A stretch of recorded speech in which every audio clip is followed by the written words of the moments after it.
మళ్ళీ ముఖ్యమంత్రి యనుమల రేవంత్ సార్ను సిపిఐ లీడర్లు అంతా పోయి కలిసిరట. కాంగ్రెస్ సర్కారుతోని ఇక పొత్తు వద్దు, కాంగ్రెస్తోని కటింపు చేసుకుంటున్నామని ఇట్లా చెప్పేదందుకు షై సర్కారు సీఎంను కలిసేందుకు పోయినరా అంటే అన్ని ముచ్చట్లు కూడా మీకు మంచిగా నేను వివరించుకుంటా వస్తా పాండ్రి.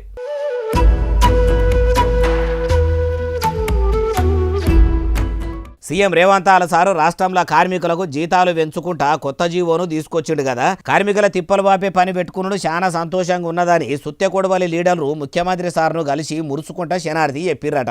అట్లనే ముఖ్యమంత్రి యనుమల రేవంత్ సార్ కూడా పొత్తు పెట్టుకున్న పార్టీ అని సిపిఐ లీడర్లకు కూడా షై సర్కారు చేస్తున్న పనులు మొత్తం చెప్పుకొచ్చిండట. ఈ తేప సెంటర్ సర్కారు మక్కలు మొత్తానికే కొంటలేదు, మన మలి సర్కారే ఉంటుందని చెప్పుకొచ్చిండట. అటు ఒడ్లు కొనకుండా కూడా కేంద్రము కుయ్యమంటలేదు, కుట్టుకుమంటలేదు, షై సర్కారే ఇగురంతోనే రైతులకు ఇబ్బందులు కాకుండా కొంటుందని అనుకొచ్చిండట.